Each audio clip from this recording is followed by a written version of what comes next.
Hey everybody, this is Quest-Nutrition&Athletics back again with episode 2. This is James Vane, new school, and this is Sherman Ledford, old school. Yep. And today we're going to kind of go over a little bit of recovery. This is something that I think a lot of powerlifters kind of miss on, or maybe they just don't think about it a lot. So me and Sherman are going to give you guys some things to kind of think about when it comes to recovery. And we kind of have like a little bit of everything here. So we're going to kind of break it down. So the number one thing I think, right, that is most important for recovery that a lot of people don't think about is sleep. Anything you want to talk about, Sherman, when it comes to sleep? I just feel like a lot of people, and especially younger guys, they can get away with it. And it's just one of the things that if you're a hard training athlete, you need to be getting 8 or 9 hours. Now, maybe that's not something that you can do every night, but you need to strive to try to do that. These guys are trying to, go to nationals and win nationals or break PRs in the gym or get PRs at meets and stuff like that. You got to realize that you recover at night. So you got to get your sleep in and, try to get, some really good sleep and try to be consistent if you can about going to sleep at the same time. And then you'll kind of be able to hopefully get where you can, get up and just have a good tight schedule where you're getting 8.5, 9 hours of sleep. It will make a drastic difference. And I mean, if you saw Cap and them's podcast and Daniel Bell was on there, and the guy talked about the week before the meet, he was sleeping like 14 hours a day or something like that. It's like, some people, they have jobs and it's just real, repetitive and you can't just keep it in your schedule where everything you got to do if you got a family and stuff. But, make it a priority, especially going in and getting close to competition and stuff to really try to get you sleep. Another thing too is you want to think about when you're competing. So for example, some people kind of compete at 8 in the morning. Some people are going to compete later in the afternoon. So when you think about sleep, you kind of want to plan it where you get the most amount of sleep, most optimal. So for example, if you're competing at 8 a.m. and you got 6 a.m. Weigh-ins, literally 2 to 4 weeks before your competition, you should probably try to go to sleep at like 10 or 11 p.m. at the latest. And these are some of the things that I think a lot of people don't think about to kind of help them get into that rhythm of sleep, depending on who they are and when they're competing. And one of the things that I think a lot of people sleep on or don't think about is like a CPAP machine. So nowadays, CPAP machines are easier to get and they have like an automatic setter. So if you can get one either prescribed or, if you could just find one off of eBay or something like that. And if you aren't 100% sure if you need help sleeping, such as myself, doesn't even matter. A better quality sleep, regardless if you need CPAP machine or not, is going to help. Some other things that I do personally, and I'm not sure if Sherman does, is like CBD. So, I have some CBD oil that I kind of take every now and then, kind of mixed in with the hardcore at night to kind of help the quality of sleep increase. So if you can come up with anything that can kind of help you go to sleep that's not going to deteriorate your strength, you might want to think about that.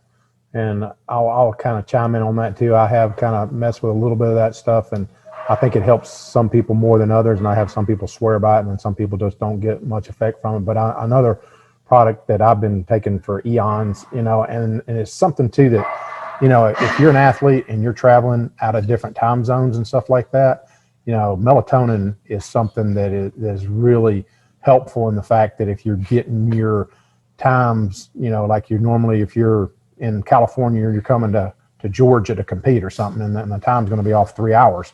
If you got some melatonin and you can take that, especially if you get there a day early or a couple days early, hopefully, and get your sleep, back where you want it and get it the timed right and stuff. But melatonin can be a real good attribute for somebody that's having to travel, just to make sure that you're getting the proper sleep, especially the night before you lift. Yeah, very good point. Because again, some people's going to react to melatonin or CBD differently. For me, melatonin is kind of hit or miss. So because it's kind of inconsistent, me personally, I try not to rely on that. If you are the type of person that is very susceptible to melatonin and it works well for you, then that might be one of the tools that you keep in your back pocket whenever you travel and compete. for me, I think CBD works better for me versus melatonin. So I have that in my back pocket. And I would say another thing about melatonin, if you have it available to you, I would say sublingual is probably the best way to go with that. So, All right. So again, number one, always, always, always is sleep. If you already aren't getting quality sleep, there's a good chance your workout or competition is probably not going to go as smooth. So number one, think about sleep. Number two, this is going to be kind of easy, is hydration, right, Sherman? Did you yes. want to talk about that? Yeah. I think a lot of times people, that's one of the small things. It seems small, but it's gigantic. I mean, if you're not hydrated, and I talked to a physician just the other day, and he said probably 2/3 of the people that he treats to come in his clinic are not hydrated. And if you're trying to do something, effectively, and you're even taking supplements like creatine and stuff like that. I mean, if you're taking creatine and you're not drinking water, what's it doing for you? So you have to be really, just focused and knowing that you're getting, what you need to be getting and not just guessing. So this is the way I do it. Every day I've got this jar. It's about 32 ounces. I try to get 3 of these in before I go home. I got another one before I get home, so, and that's kind of the way I work it. I see these guys carrying around these jugs. I ain't going to do that, but it's just something that you can kind of monitor what you're getting, not just guessing what you're getting. So, and if you're not getting enough water, you probably ain't, going and pissing like you need to be. If you're not going and to the urinal, 5 or 6 times a day, just think, okay, I'm probably not getting enough water, So, water in, water out. If it's not coming in, it damn sure ain't coming out. So, try to get your water and specifically. So, I don't think James, at his size, I'm not saying that he needs to get a gallon of water where somebody that's 200 plus pounds, yeah, probably so. But I mean, James 3 quarts, somebody else is 220, 275, whatever. You're getting you close to a gallon of water. That's going to make a big, big, big difference. And also into assimilating, and being more effective for the products or supplements that you're taking to let them work better. Yep. So this is something that I always tell people. The human body is roughly 70% water. Yes. And muscle is what, like it's 90 or something, very high percentage on water. So imagine if you're a competitor and you're dehydrated, you're going to be less of you. So if you're less human than you would normally be if you're dehydrated, your performance is going to be 5% less. And 5% less is like what, Sherman? 600 to 630. So you can squat 600 and miss 630 all because you didn't drink enough water. And then the guys that are cutting water and stuff like that, you got to be really knowing that you're getting that water back in you on a proper way, and then there's some ingredients or products out there that can help you with that. Glycerol can help you with that, but it's just something that's really helpful in trying to get the water back in your system. So, yep. So kind of continue on with water, kind of a similar topic is food and supplements. So I remember when I first started lifting, I used to always think just supplements is probably the biggest thing, not realizing that if I just took care of my nutrition a little bit better in terms of like pre-workout, post-workout, that tremendously gets me so much better. And, this is something that Sherman's been trying to put into my head for like the last 10 years, and it didn't click until I started trying to be the best of the best in the world. So maybe for the most part, if you're competing at a level where it doesn't really matter, or you're just starting off, maybe food might not be that important. But if you're starting off and you're hearing it from me, someone who's trying to be the best in the world, that food is going to be super important, you might want to start and get into the habit of like meal prepping or thinking about your food a little bit more often. And I try to keep it very simple, and Sherman can kind of chime on this afterwards. But during the days that I know I have a heavy workout, the days before, I try to carb load a lot. This is something that I read in Dan Austin's book, where whenever you're getting ready to compete or have like a very heavy workout, why not carb load the days before, kind of like the way a runner does? Because at the end of the day, a workout's not going to be 30 minutes. It's going to be 2, 3, maybe even 4 hours sometimes. Competitions, 8 hours sometimes. And if you don't have the right energy source to keep you fueled up for that long of a period, once you get to your third bench or, your third deadlift or something like that, and you gas out, then you're going to realize that half of what you did wrong was just not eating enough carbs. Same thing with post training. Usually during the days that I train, kind of like today, I tend to eat more meat and less carb sources. So for like right now, I'm probably going to go and eat double the chicken or double the steak that I normally eat, kind of staying within my range of food. And I keep it simple just like that, on top of hydrating myself. And that tends to work pretty good for me. Anything you want to chime on, like diet, Sherman? I really honestly think there's some really people that have that expertise in this. And I've worked with guys for years and years and years and years. One of the things I always go back to is when Caleb Williams went from about 150 pounds to around like 134, and that was not easy, because he didn't have any fat. So, and it's just diet, and knowing the proper carbs and knowing, the amount of protein you need to try to ingest and get in your system to feed your muscles and stuff like that. But, diet is one of the things that a lot of people, just kind of miss. And, when you see people that do clean up their diet and get it on, online, and it's just like James mentioned, Dan Austin. I've been around Dan some, and it's just really, when I see somebody sometimes and they're a world champion, or I see somebody that's in incredible shape, it might be a bodybuilder, it might be a girl fitness contester girl, or it can be any kind of athlete, and they have a physique that you're like, whoa. And the first thing that comes to my mind is like, I wonder what that person eats. And I'll have even, at times I've been up at the Arnold, and I've been in the airport, and these fitness chicks are going by, and I've even been in line with them. I'm like, what did you eat for your pre-contest? I'm just curious. And one of the unique things one of the girls told me, and I've used it in years since, is she just said she ate a lot of asparagus coming up into her contest prep and stuff. And I was like, wow, that's pretty interesting. But it's a diuretic, kind of like cucumbers are the same way. So there's a lot of things that you can do with your diet that can make you better. And people need to be more and more up on this. I know Stan Efferding's got a lot of following with his vertical diet, and I think that's got a lot of good,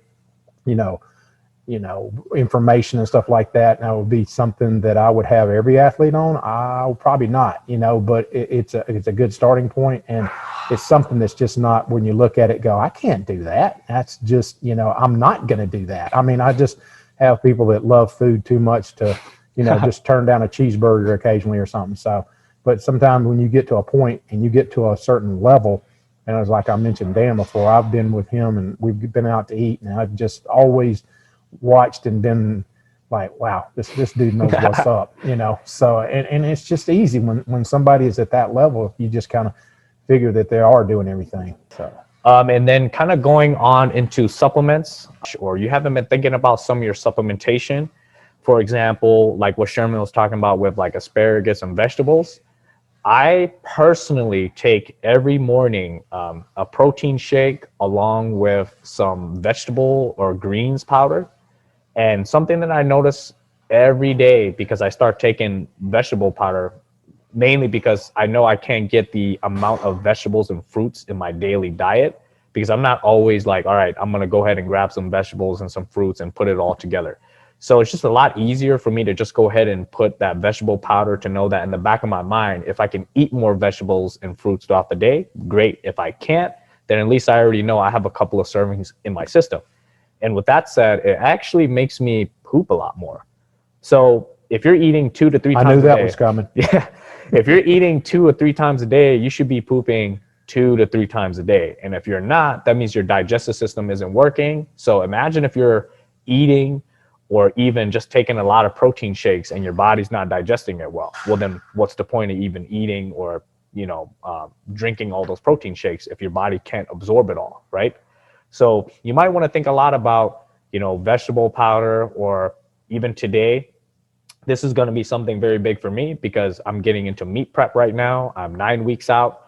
I'm squatting 3 to 4 times body weight, pulling 3 to 4 times, benching 3 to 4 times body weight. And it takes a big toll on my joints. So something that I love taking every single day, if I can, do it multiple times a day, is hardcore. And I kind of got it like right here. And hardcore pretty much has everything that you need for recovery. And I kind of let Sherman talk a little bit more about hardcore, since this is kind of his product. So Sherman. I've had this for probably 15 plus years, and there's been many people, I don't think Wade Hooper missed a day of this in 10 years. And I mean, it's just something that's about recovery. So glutamine is the most abundant amino acid in your body, and it's also something that's good for your flora. And as Jane was talking about, and I'm gonna get off this just for 2 seconds, but with the vegetable powders and stuff like that, some of the other stuff that is essential, especially if you're not a super clean eater all the time, is prebiotics and probiotics. Mm-hmm. So that's something that's going to help your flora, and it's just going to help you be more healthy and keep your system cleaner and working better, and that's going to help you. And glutamine is something that helps you with that too.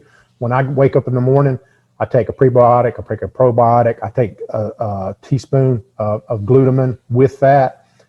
Take a little joint stuff, and that and some fish oils, and then that's me with my breakfast with eggs, and I hope we get some avocado in there, maybe a piece of sourdough bread with some peanut butter. It could be a half a dozen different meals or whatever. But people fail to take some things that are essential or are going to help you when you go to the gym. One of these products in here, calcium hydroxymethylbutyrate, APM, whatever, is another product that it's metabolite of the amino acid leucine, which if people know about branched chain amino acids, leucine is like the prominent one, the base that really starts off with. So your leucine, valine, and isoleucine. So leucine and the metabolite of that, which is calcium hydroxymethylbutyrate, is another product that they use in hospitals for cancer patients and AIDS patients and stuff like that. It helps with muscle wasting. So the harder you work, the better it works. And it's also got MSM in it, which, to me, that's one of the most unknown, best joint products on the planet. And there's reason for that, because, you'd almost rather eat dirt than eat this stuff because it's ghastly tasting. But, those that are a little bit older, you might be familiar with DMSO. It was a solvent back in the day that we cavemen used to put on our wrist and our shoulders and our chests and stuff like that. And it was just something that helped with aches and pains and arthritis and stuff. They still use it for horses and dogs and stuff like that, and veterinarian and stuff like that. But DMSO made you smell like ash. So your wife probably wouldn't like your girlfriend or whatever, because your breath tasted bad and smelled bad. And they finally found out that the active ingredient in DMSO was MSM, and that word's like this long, so I won't go into that. But then also too, we got the ZMA in there, zinc magnesium aspartate.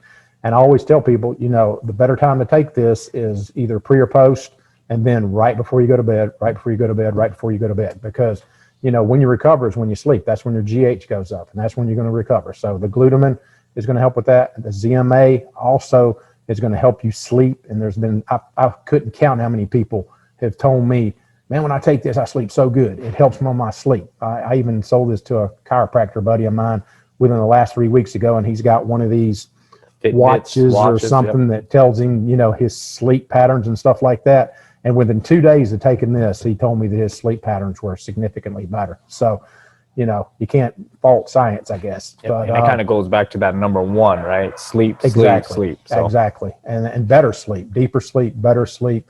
It's just going to make you better, and it's make you feel better. It's going to make you, emotionally feel better, just physically, everything. So, and then I had this reformulated, and that's one of the things that has been kind of holding us up a little bit. Have added vitamin D3 to this, and that's a missing thing that a lot of people don't do for their immune system. And where you get D3 is from the sun.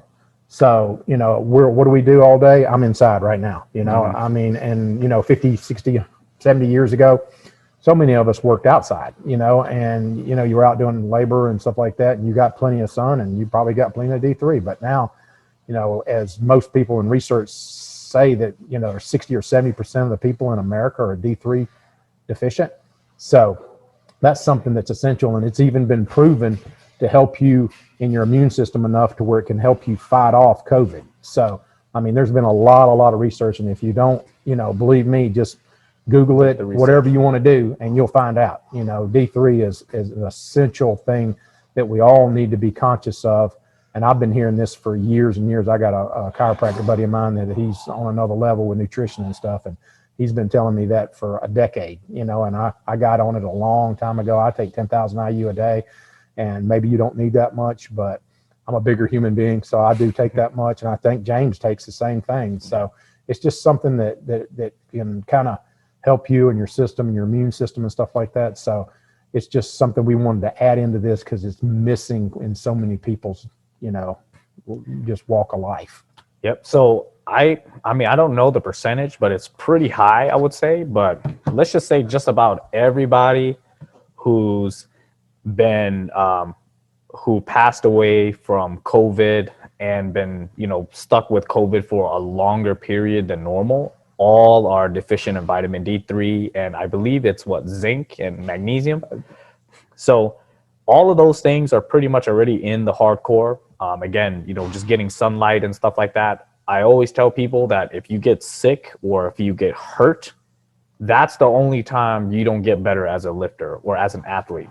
So if you can prevent yourself from getting hurt or getting sick, such as like adding, vitamin D3 or like some of these immunity supplements that Sherman has with like elderberry and vitamin C and these things to kind of protect you from getting sick, just imagine you can train without having to worry about these things. And I think that just puts a peace of mind in your head as well, And so there are significant research about one of the things that James mentioned specifically, and I want to hit home a little harder on this.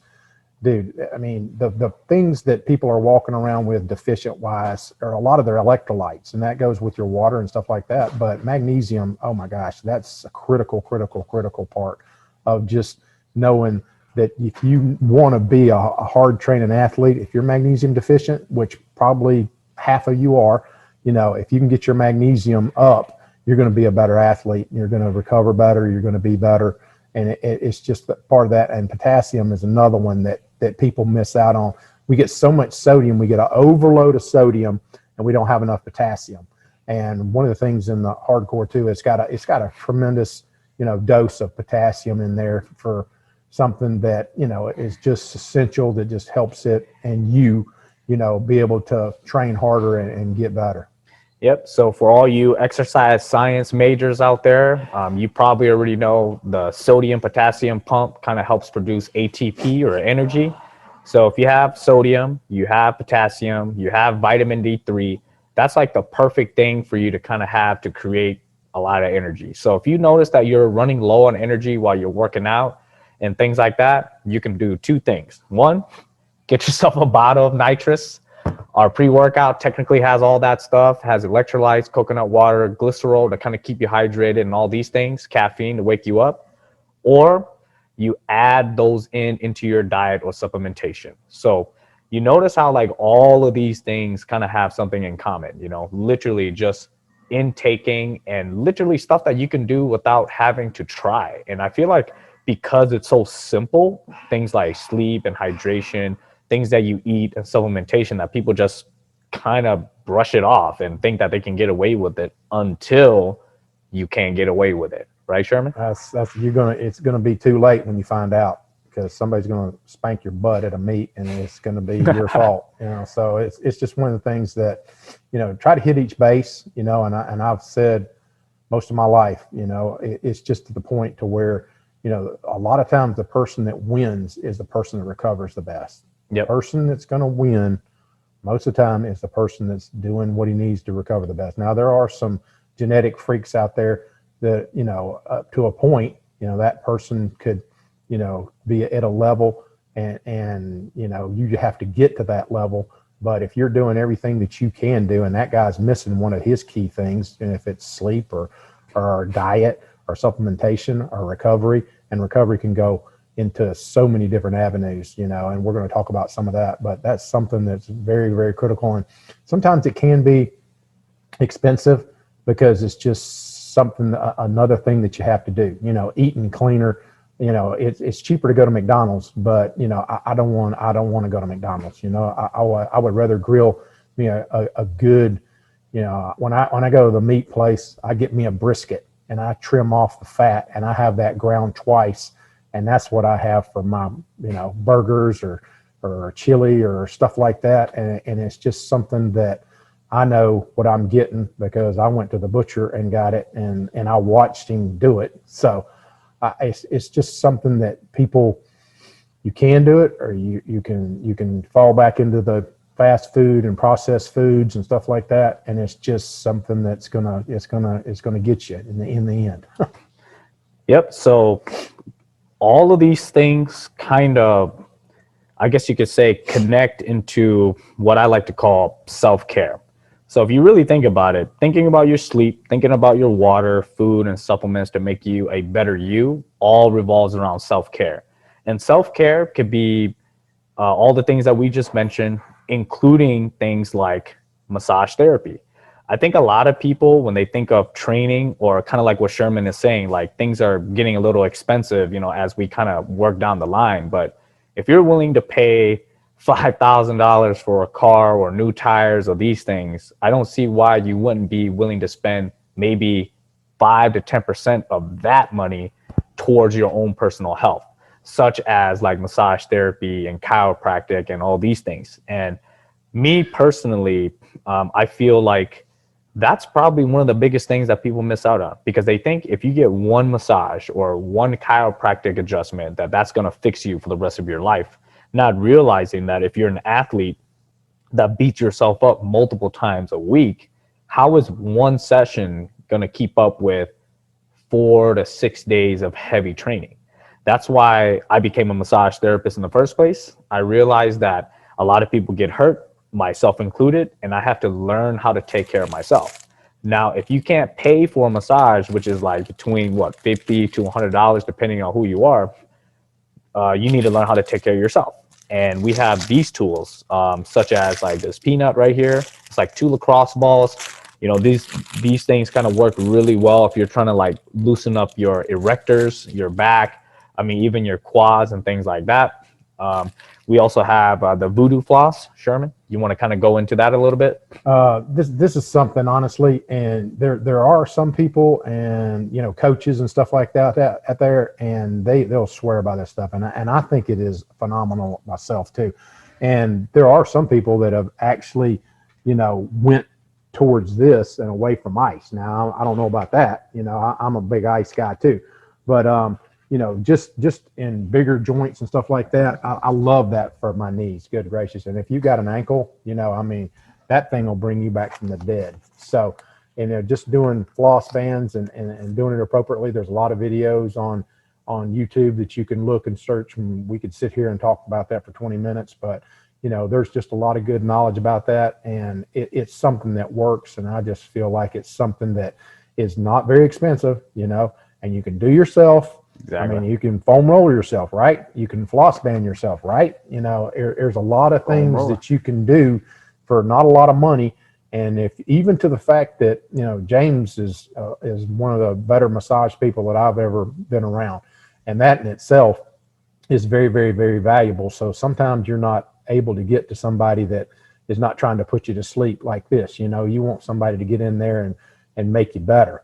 And a lot of people don't want to do that because it's hard for the massage person themselves, So, get somewhere in a sports massage place or somebody that's an athlete that knows what you're going through. And I think it's great in chiropractic as well. I mean, if you have a chiropractor, the first chiropractor that I had when I came home and from college and stuff like that, hell, he was working out in the gym, he power lifted some, and it's just like, well, this guy, I want to check him out. And I mean, that guy made a difference in my powerlifting career. I know, I would go in there twice a week, in the fact of just the few or a couple, 3 months coming into a competition, I was there twice a week, and I made myself do that. And it's like, okay, think of it this way. What's the most valuable thing that we have? The most valuable thing that we have is our time. And if we're going to spend 8 to 15 hours a week in the gym, and put that much time into something, why don't you take some time and make yourself a better athlete by taking care of yourself a little bit more. And then like James talking about massage, chiropractic, and it's just things like that that'll take you to another level. Yep. And, it might be kind of expensive if you think about it, but what's more expensive? Spending more time to sleep better, spending $50 to $60 on massages or supplements, or you could continue to lift as heavy as you can and then break your back. Once you break your back or break your hip or your shoulder or pull a bicep or pull pecs and broken knees and stuff like that, that's way more expensive than all these little things combined. So if you just look at it from a actual like competition and competitive perspective, you're actually saving money in the long run by taking care of yourself, taking care of yourself a little bit here and there versus pushing yourself to the max, trying to figure out how far and how long you can get away with not thinking about supplements, not thinking about recovery, not thinking about massage therapy and chiropractic stuff. And then once you snap, you aren't going to be as strong as you were before, and you're going to be paying thousands of dollars for something that you could have done little by little every single day. And another thing that Sherman was talking about is like ice therapy. I think a lot of people always look for the best way to recover. And I think that's the wrong way to look at things. I like to think of it as how many things do I need to do to get me the best that I can be? So I don't just incorporate chiropractic and massage therapy. I incorporate supplements. I incorporate free sleeves. Like if my knees and joints are hurting, this little ice sleeve kind of sits right into my elbow crease, my knee crease very, very well. And it literally, you could just watch TV and just chill and relax. And Sherman's got a free sleeve kind of there for you to show. It's kind of like made out of gel, and you just leave it in your freezer. And then whenever you need it after a hard day of squats or a bench or something like that, just slip it right on for 20 minutes, put it back in the freezer, and repeat on another area. Again, there's no such thing as the floss is better than the ice or the ice is better than the floss. Why not just do both, right? So I always find it that people always try to find the best thing, and there's no such thing as the best thing. The most important thing is, are you going to be better? Is your pain gone? Because if it's not, then you need to keep adding and adding and adding more things into your back pocket. So whenever these different problems occur, you know how to take care of them. We have those free sleeves on our website. You can come get them from us, and we've got them Quest-Nutrition in sizes. Now, one thing I will tell you, don't size down. I mean, compression is a big thing about a free sleeve, because when you're icing yourself, you want to have some compression too. So it goes in deeper into the joint or the muscle that you're really trying to therapy. So don't get an undersized one, because it's going to thin out the gel, and then it's not going to stay cold like you want it to. You're going to be going, wow, damn, that only lasts like 10 minutes. Well, what happened was you got one too small. Get the appropriate size and use it. And I know there's guys out there that, man, they don't use that. They use it every day they squat. It's just something that they automatically do. Go to the gym, train, come home, slide your free sleeves on your knees and stuff, and just get yourself feeling a lot better and getting the recovery right then. Now, again, kind of just adding a little bit into your arsenal when it comes to recovery. Outside of massage therapy and chiropractic resources, something that I've been getting into recently, along with, Sherman kind of like helping me figure this out, is hyperbaric chambers and red light therapy. One of the things, hyperbaric chambers have been around for 100 years almost, and it's something that they've used in deep sea diving and stuff like that, and in the early 1900s. So it's something that's not new, but it's something that is very versatile, and it helps a lot of conditions. So when James, ended up getting COVID, and it really kind of knocked him in the dirt there for a minute, I just knew, I was like, gosh almighty, can't just sit around and take a month to get feeling like we can do anything. So I've been, privy to some of this stuff for over a decade. And the first time I got in a hyperbaric chamber, and I will say this, and I feel like it's kind of a well-known kind of attribute of hyperbaric, is most people that get in one, I feel like, are going to automatically get better sleep. Okay. James mentioned the CPAP. I think that has kind of a lot of the same kind of attributes or something like that. But when you get a hyperbaric chamber, and you should have an oxygen concentrator with a mask that comes through the chamber, and so you can wear a mask and you're breathing 90+% oxygen. So when that chamber pressurizes, and don't think this is something that's like you've never done in your life. If you've flown on a plane, you've pressurized. So it's just like when you go up in a plane or a jet, whatever, your ears start popping and stuff. It's going to be the same thing. So, but you're breathing that real high percentage oxygen. And understand this, okay, as we walk around right now, we're in about 20% oxygen in just walking around on this planet. So when you get 90+% and then you're pressurized, it really starts getting into your body, and it's going to affect your mitochondria. It's going to bring up your ATP. And one of the things that I have just been amazed by is just how much better sleep, and James talked about poop, it is kind of amazing too, that it's gotten me more regular. I don't know what about that. It just happened, so that's another little benefit for me. I don't know if we do other people, but I think the biggest thing that anybody sees from it is just clarity. I mean, the first time that I got into one, I went to one probably 12, 15 years ago for a little bit. And my sleep was just incredibly much better. And it just got to the point where it was so far away that I just didn't want to drive that far, and it just took too much time. But in the fact of just better sleep is like incomprehensible. How you're going to feel, how you're going to perform, and stuff like that. And just getting more oxygen in your body, and specifically, it's just going to make you have a clarity, because your brain is 2% of your mass. Your brain uses 20% of your oxygen.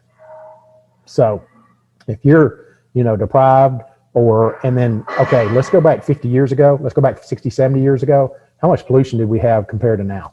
Air pollution. How much were we outside then, and how much are we inside now? What's the quality of air inside and outside? I mean, you just got so many factors in that.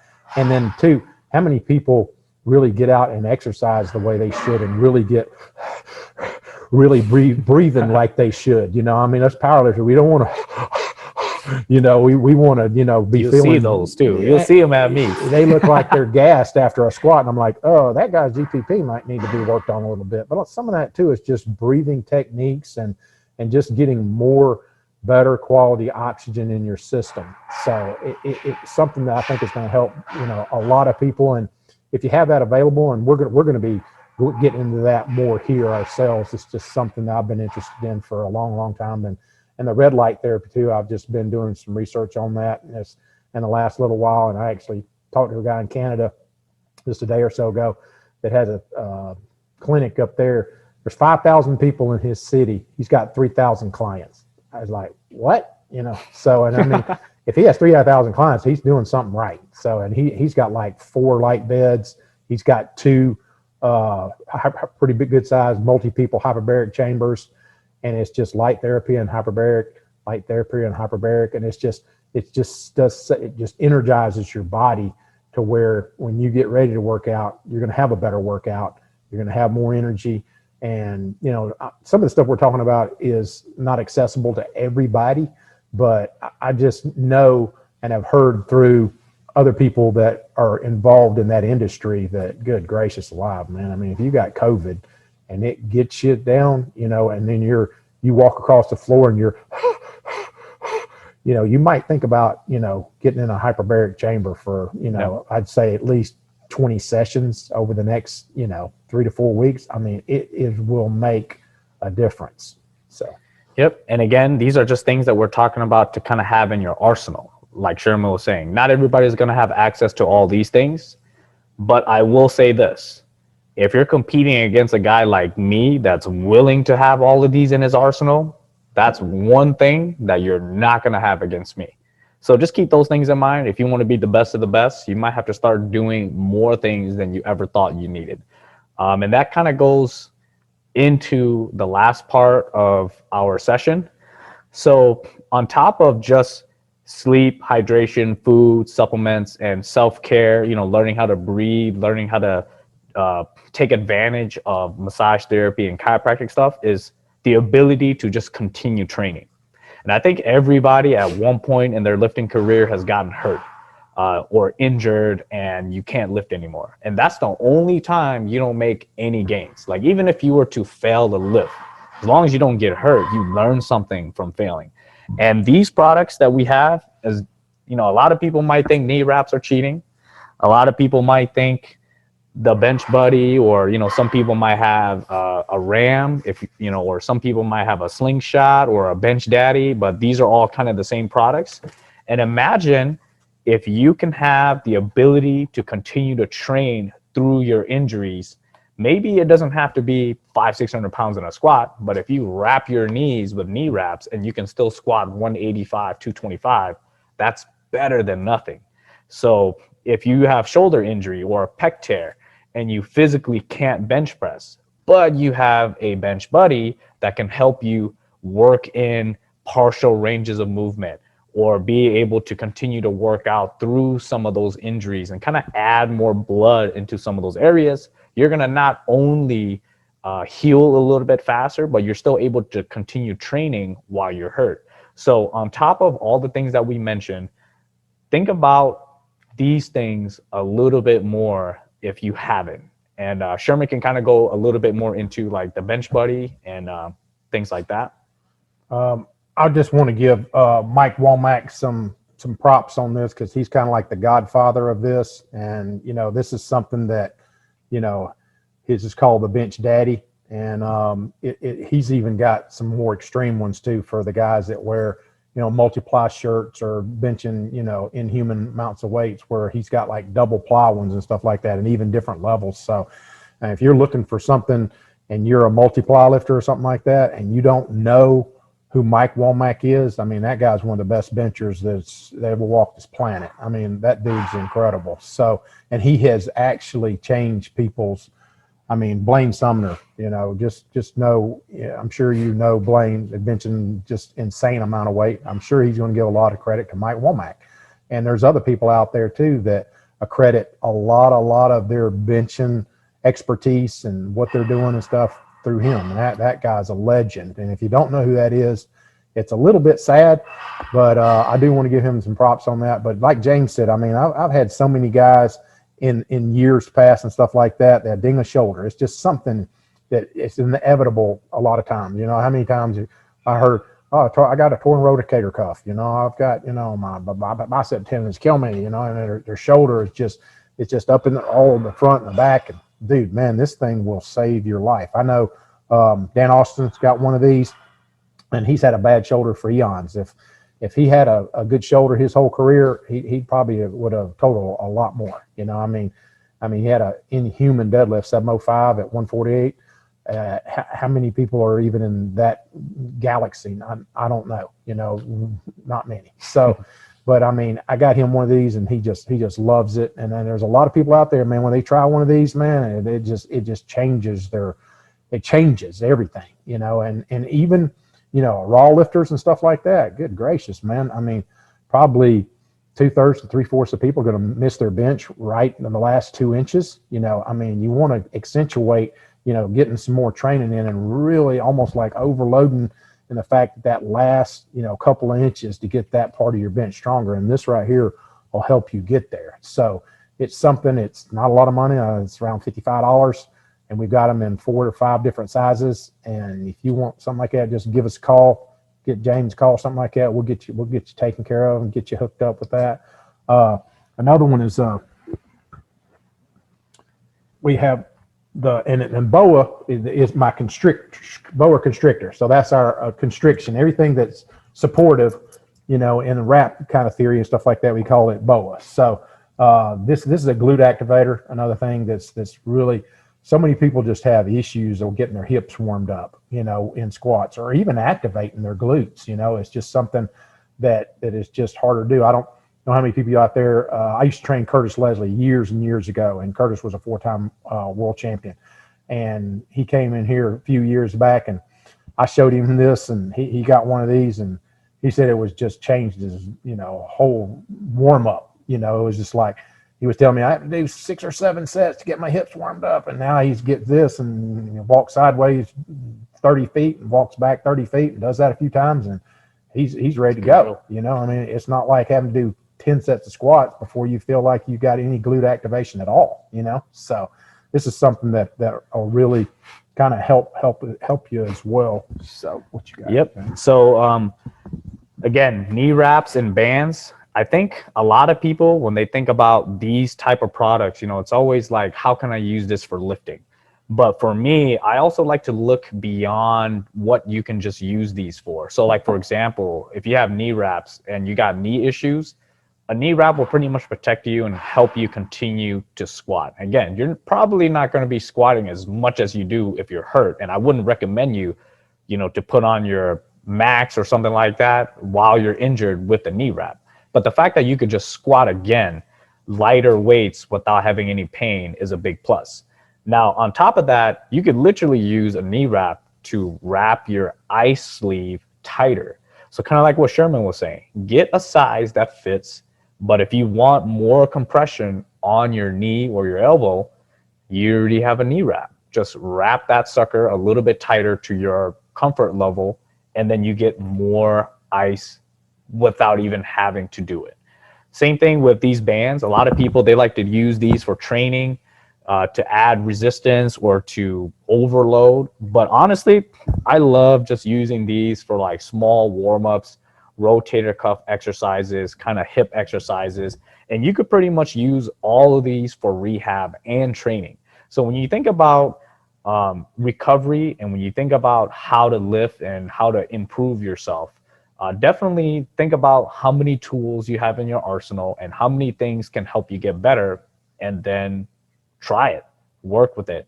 And if it works, you keep it. And if it doesn't work, then you can kind of put it to the side until it matters, if that makes sense. And you can find all these products, supplements, knee wraps, peanuts, bands, floss, foam rollers, ice sleeves, boas, and bench buddies, all on Quest-Nutrition.com. So definitely take a look at our website if you're curious. And I pretty much think that's all the things that I can think of when it comes to recovery. Person in the United States to even have these in America. And I will tell you, there's some better bands and there's some bands that aren't quite the quality that you probably want to work with. This is a band that's made in layers. It's made in layers over and over and over like this. So if you have a little nick in it, it's just a layer that's got a nick in it. And then you'll have some that are molded. So it's like one piece. So if you nick that, you nick the body.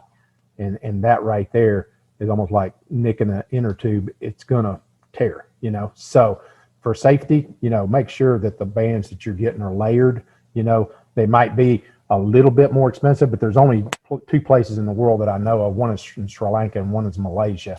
And I've been buying bands from those two companies for almost 15 or maybe close to 20 years. So, and it's just something that, mobility training too. You can do a lot of these things with your mobility and stuff like that. So there's one other thing that I want to address that I feel like is something that's maybe lost with powerlifters and even a lot of athletes even. So more than not, we're always going forward. We're going forward. We're going forward. We're going forward. So you're deadlifting. You're walking, you're squatting, you're whatever, and people have a tendency to not do anything backwards.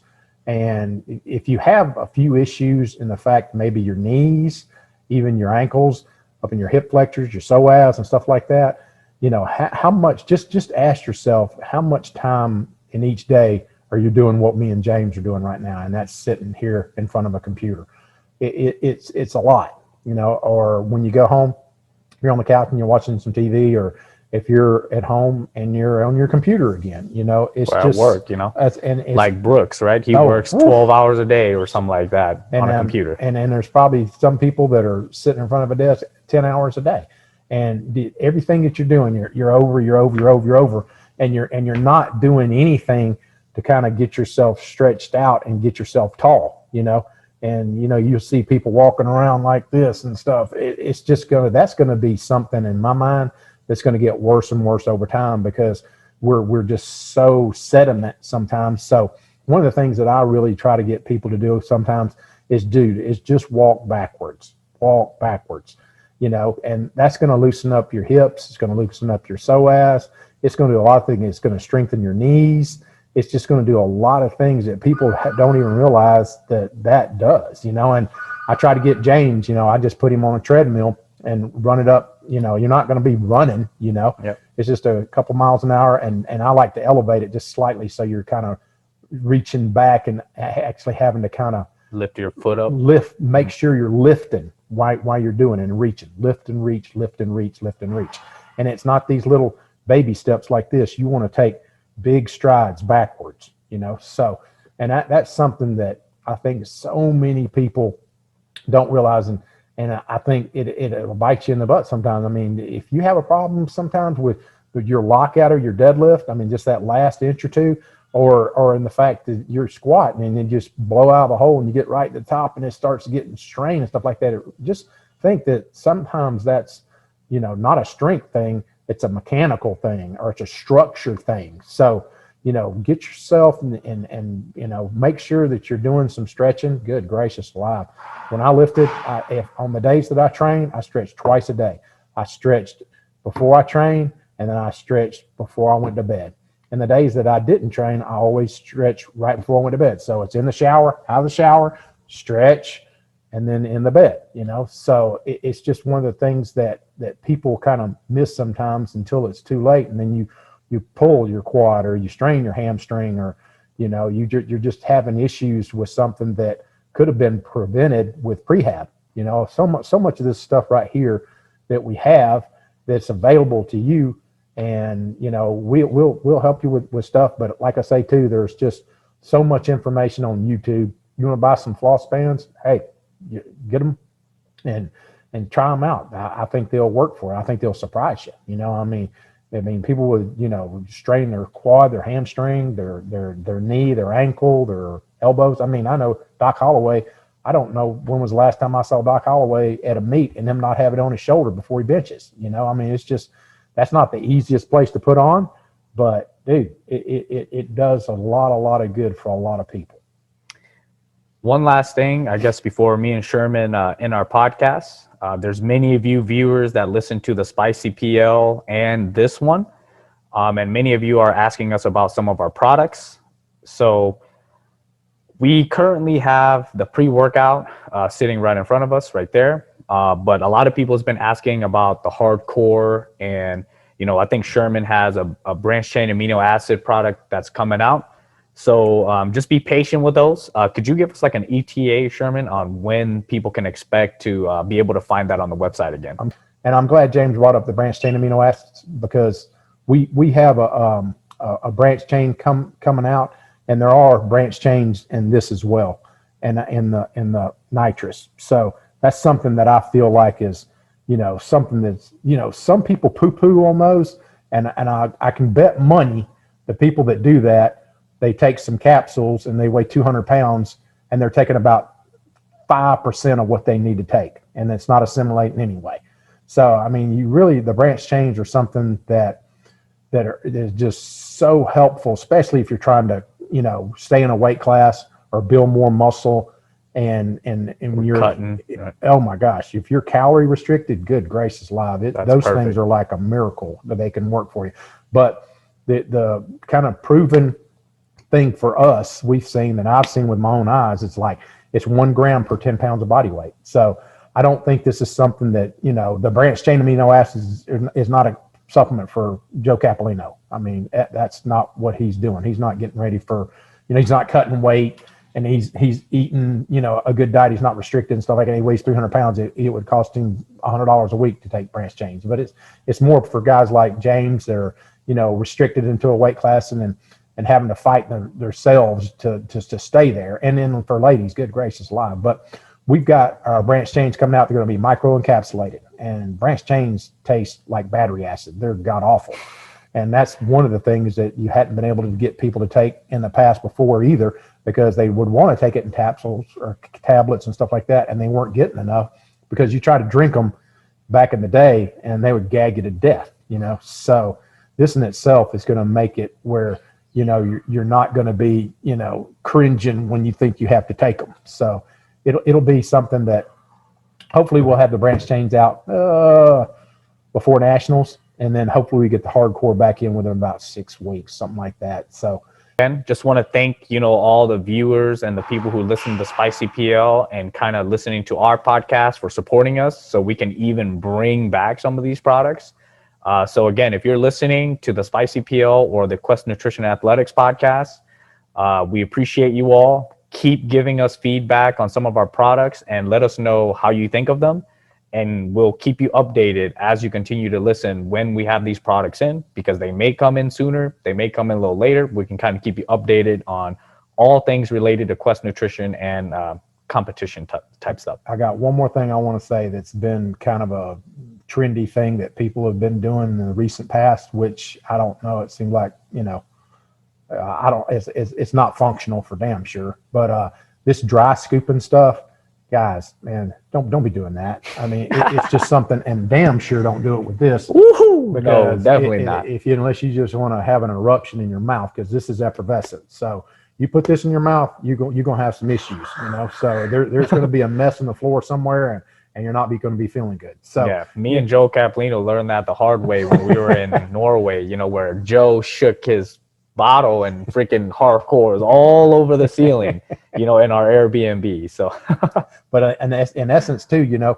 you see these guys all over the place doing the dry scoops with their pre-workout and stuff like that. Guys, man, we're trying to get more water in our system, and you're taking an opportunity away from getting hydration by dry scooping. Why do you want to do that? You want to take a scoop and then take one swoosh of water? I mean, put it in 12, 15 ounces of water. They just chew it. It's just, and you've got ingredients in here. I mean, if you've got a pre-workout that's got creatine in it, I mean, what? And you're not going to drink water? Okay. I mean, if you got one that's got glycerol in it, and you're not going to drink water. You got one that's got coconut water in it. I mean, powder, you just, good gracious alive, take advantage of every opportunity that you can to drink more water.